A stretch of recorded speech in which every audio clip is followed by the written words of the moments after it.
কিন্তু সেই নুরা পাগলা যখন মারা গেল তখন আপনি তার অতীতের ইতিহাসকে টেনে তাকে ভণ্ড ফতোয়া দিয়ে তাকে কবরস্থ করা হলো।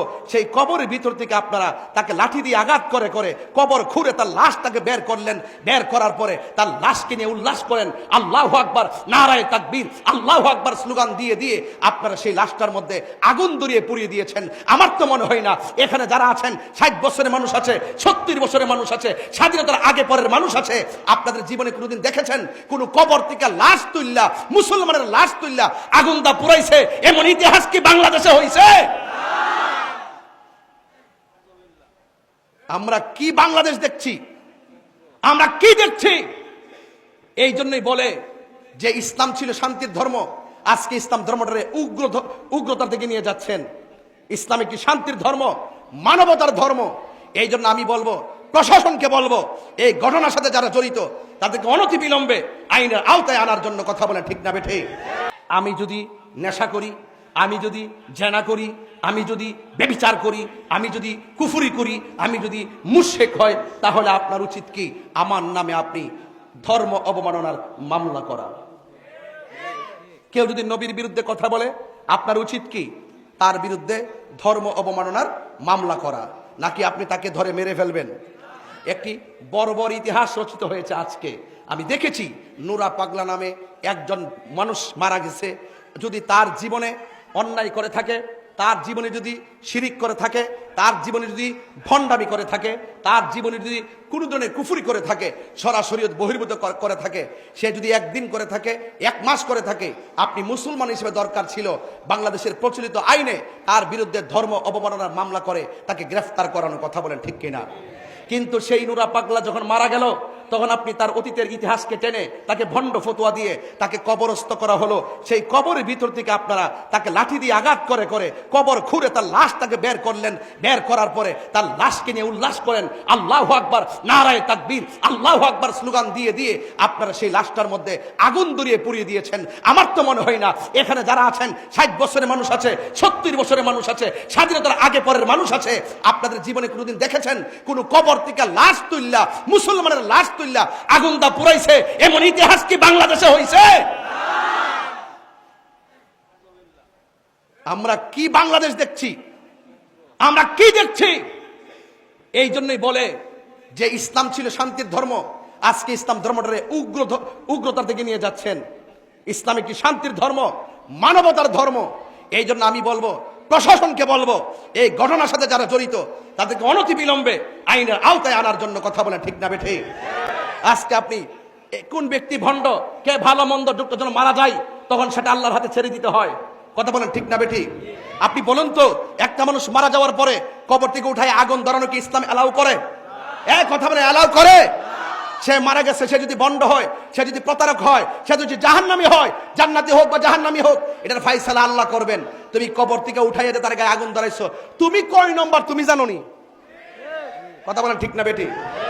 বেশি আল্লাহ আল্লাহ বেশি বেশি আল্লাহ আকবার স্লোগান দিলে কি মুমিন হওয়া যায়? মুমিন হইতে গেলে নবীর মোহব্বত লাগে, কথা বলেন, ঠিক না বেটি? এই জন্যই আপনাদেরকে অনেক সময় ধর্ম ব্যবসায়ী বলে, এই জন্য আপনাদেরকে উগ্রবাদী বলে, এই জন্য আপনাদেরকে জঙ্গিবাদী বলে, এই জন্য আপনাদের প্রতি মানুষের আস্থা বিশ্বাস দিনে দিনে উঠে যাচ্ছে, সত্যিকার ইসলামটা কলঙ্কিত হচ্ছে, কথা বলেন, ঠিক না বেটি? যারা এই ঘটনার সাথে জড়িত অনতিবিলম্বে তাদেরকে আইনের আওতায় আনতে হবে, কথা বলেন, ঠিক না বেটি? আমরা দেখেছি বিগত 24 সালের 5 আগস্টের পরে আমাদের 90টা মাজারের মধ্যে আগুন ধরায় দেওয়া হয়েছে। সেদিন থেকে ওই দিন থেকে যদি সরকার তাদের লাগাম টেনে ধরতো, আজকে কবরের ভিতর থেকে লাশ টেনে আগুন ধরাই দিত না, কথা বলেন, ঠিক কিনা বলেন? আমাদের 95টা মাজারের মধ্যে আগুন লাগাই দেওয়া হয়েছে।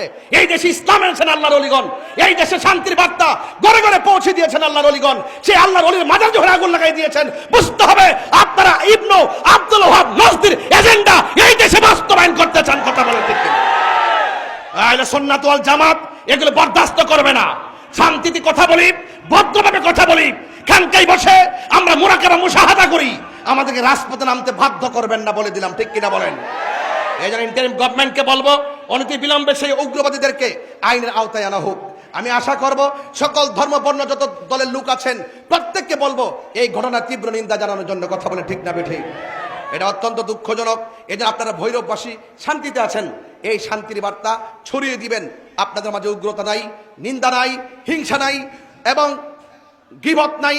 ঐক্যবদ্ধ থাকবেন, দেখবেন রাসূল পাকের আদর্শ যদি হৃদয়ে লালন করেন, দেখবেন ইনশাআল্লাহ এই সমাজ শান্তির সমাজ হয়ে যাবে। কথা বলেন ঠিক কিনা?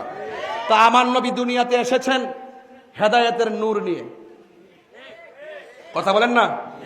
আমার নবী এসেছেন অন্ধকার ঘর আলোকিত করার জন্য। আমার নবী দুনিয়াতে এসেছেন অন্ধকার হৃদয়কে আলোকিত করার জন্য।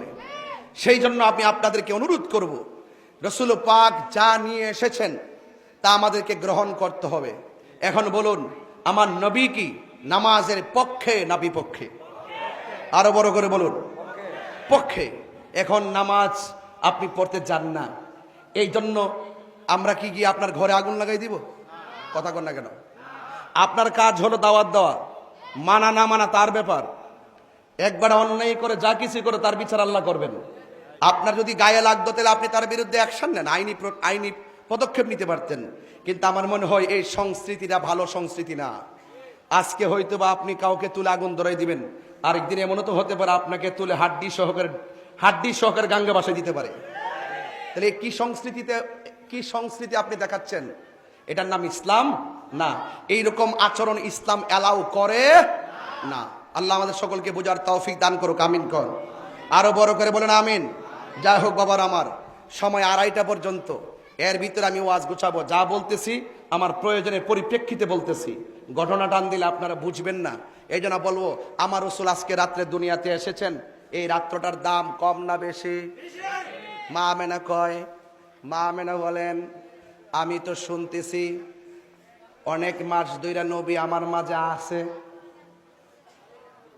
মা আমেনা বলেন অনেক দিন ধরে শুনতেছি নবী আমার মাঝে আসেন, নবী আমার মধ্যে আছেন, কিন্তু পেটে সন্তান আসলে অন্যান্য মহিলার পেট বড় হয়, অন্যান্য মহিলার পেট ভারী হয়, অন্যান্য মহিলাদের প্রসব ব্যথা হয়, কিন্তু আমার নবী যে আমার মধ্যে আছে ব্যথাও কথা কন। আজকে তো এই আওয়াজের সময়, সব নবীর উচিত আজকের এই আওয়াজ করা। কথা কন ঠিক না বেড়ে?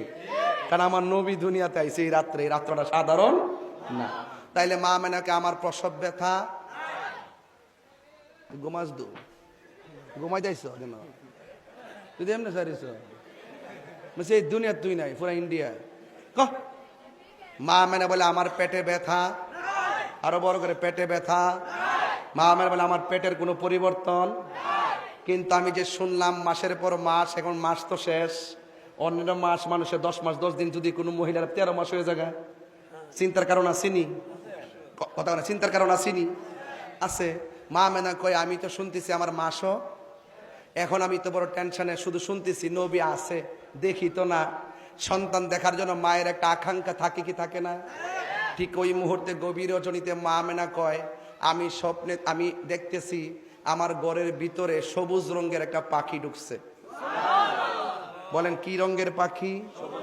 আরো বড় করে বলেন কি রঙের পাখি? ওরে বাপরে, তাহলে বোঝা গেল এই রাইতেই ঢুকছিল। ফাতিহা মাহফিলটা তো বড় রহস্যের মাহফিল। চাঁদের তারিখ নিয়ে প্রতি বছরে আমার লোক একটা ঠেলা ঠেলি লাগে। এইবার যেই তুফান গেছে, মাসুম ভাইয়ের জ্বালা, রায়হান ভাই, মাসুম ভাই, রাজন ভাই, যারা আমাদের সুন্নি ভাইরা, উবাইদুল্লাহ সাহেব সহ